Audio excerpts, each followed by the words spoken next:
et bienvenue dans ce 9e épisode de Vous avez dit Startup. Je vais à la rencontre aujourd'hui de Stéphane Blondeau, cofondateur de la startup Ionosis, qui a développé un système d'authentification biométrique augmentée à l'aide d'un bracelet électronique. Vous voulez en savoir plus alors? Suivez-moi.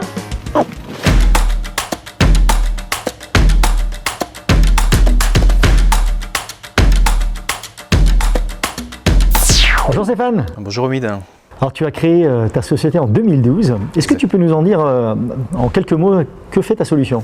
Alors en fait, on a développé un bracelet connecté qui va remplacer le badge. En fait, ça permet de faire du contrôle d'accès pour les sociétés qui ont des sites sensibles, des choses à protéger. Et grâce à ce bracelet, en fait, il n'y a que le propriétaire qui peut l'utiliser, personne d'autre. Donc on a une très grande sécurité d'accès sur ces emplacements. Donc tu as créé ta société il y a maintenant quelques années. Et qu'est-ce qui t'a poussé à l'époque à te lancer dans ce type d'aventure? Alors, franchement, je ne sais pas vraiment. Je pense à un petit grain de folie à un moment donné. Non, plus sérieusement, je faisais des choses, je trouvais que je faisais des choses intéressantes dans le cadre de mon travail. Et puis c'est vrai que la société dans laquelle je travaillais a décidé de fermer le site sur lequel on travaillait, m'ont proposé d'autres choses. Ça ne me plaisait pas forcément. Et je me suis dit, bon, c'est le moment, j'ai des idées en tête, j'ai envie de faire des choses et je me suis lancé. Alors, et pourquoi dans ce système d'authentification qui permet un peu d'ouvrir des portes, de déverrouiller des ordinateurs?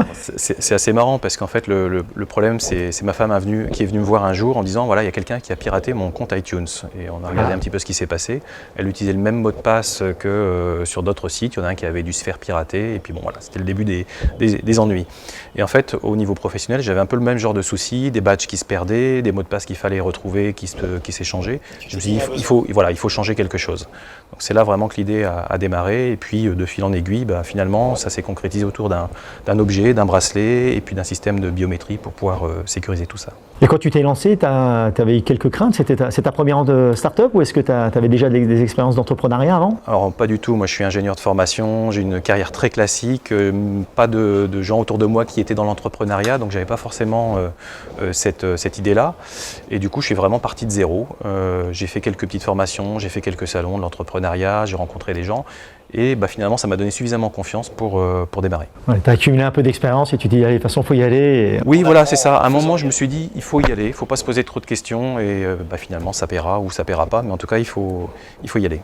Alors justement ce petit bijou technologique, alors il sert à quoi exactement? J'ai cru comprendre que tu avais déposé un brevet, c'est de la biométrie augmentée. Tu peux nous en dire un peu plus? En fait, il faut imaginer, quand vous faites de la biométrie au niveau professionnel, vous allez avoir un capteur biométrique qui coûte quand même assez cher. Si vous voulez protéger plein d'accès, il faut mettre des lecteurs biométriques à chacun de ces accès. Donc vous imaginez la facture pour les entreprises, c'est vraiment énorme. Nous on s'est dit, on va séparer un petit peu les deux. On va mettre le lecteur biométrique à l'entrée, un seul lecteur biométrique. On va activer ce bracelet grâce à ce lecteur biométrique sur le poignet de l'utilisateur, et une fois que c'est fait, le bracelet on l'utilise comme un badge traditionnel. Ce qui fait que vous avez toute votre installation, votre infrastructure d'accès par badge qui d'un seul coup devient biométrique. Donc là, le système biométrique, j'ai cru comprendre qu'il était basé sur le système veineux. Oui. Alors, l'idée, c'est de prendre la cartographie des veines de la main. Donc, on ne les voit pas forcément comme ça. Enfin, on aperçoit un petit peu. Mais ça, c'est quelque chose qui est unique. C'est une des meilleures biométries au monde. C'est équivalent à l'iris en termes de performance. Donc, pour chaque habitant de la Terre, c'est unique. C'est pareil que l'iris ou c'est donné du 1 pour 1 million. Donc, c'est une société, c'est Fujitsu en fait qui a développé ce capteur, qui l'a fait certifier. Donc, c'est un capteur qui est reconnu sur le marché. Et nous, on va l'augmenter en mettant des capteurs supplémentaires qui permettent de dire, OK, non seulement c'est bien la bonne empreinte, mais en plus, la main qui est posée sur le lecteur biométrique est bien reliée au corps qui porte le bracelet. Grâce à ça, on est vraiment certain que c'est bien la bonne personne. Donc, contrairement au doigt ou à l'œil, qui malheureusement, si elle est coupée ou oui, voilà, effectivement, ça peut servir à ouvrir les portes. Ça fonctionnerait pas. Ça fonctionnerait pas. Si on a la main coupée, détection du vivant, on a beaucoup de paramètres qui permettent de dire ok, là il y a quelque chose d'anormal et on va verrouiller le système. Et quels sont les domaines d'application de ce type de bracelet? Alors évidemment, on est sur des sites qui ont des problématiques de sécurité. Je vais penser forcément tout ce qui est sites industriels sensibles, les Céveso, les opérateurs.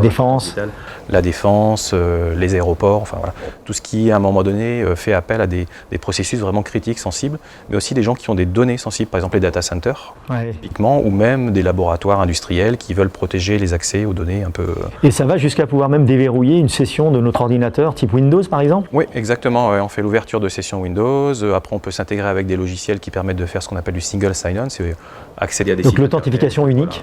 Voilà. Absolument. Et ça s'intègre finalement dans tout cet écosystème très simplement. Moi j'ai une question qui m'intrigue, c'est est-ce que ça peut fonctionner pour le domaine du grand public? Alors Pas vraiment, parce que nous, on a une contrainte qui est un avantage pour le marché pro, pardon, mais pas pour le grand public, c'est qu'on doit passer par cette activation biométrique. Donc on n'imagine pas le matin les gens aller sur la station biométrique pour activer leur bracelet, pour après ouvrir leur voiture, faire leur paiement, etc. Donc on n'est vraiment pas sur ce marché. Très bien. Aujourd'hui, tu travailles avec un grand groupe industriel qui est votre partenaire. Oui. Tu peux nous en dire 2 mots ? Alors, on travaille depuis pas mal de temps avec la société Atos qui fait notre promotion de la solution en fait, vers ses clients, vers ses prospects. On a fait notamment Vivatech avec eux, on était sur leur stand là, il y a Très grand salon international sur les startups. Voilà. Et donc eux, ils connaissent notre solution par cœur, ils la poussent autant qu'ils peuvent, mais on travaille aussi maintenant à l'international avec d'autres partenaires. On est en train de déployer finalement un réseau commercial en attendant la mise sur le marché de notre solution. Donc les prochaines étapes, c'est une plus grosse levée de fonds, parce que vous avez déjà levé des fonds, mais pour aller encore plus vite ? Oui, là on est sur cette phase d'industrialisation de la solution, on va être sur le marché bientôt, et avec ça on a besoin de faire une levée de fonds supplémentaire en fait, pour pouvoir accélérer le développement commercial et puis réussir effectivement nos premiers contrats. Donc merci Stéphane pour la présentation de ta startup Ionosis et de ton bracelet de biométrie augmentée. Et je vous retrouve la semaine prochaine pour le 10e épisode de Vous avez dit Startup ?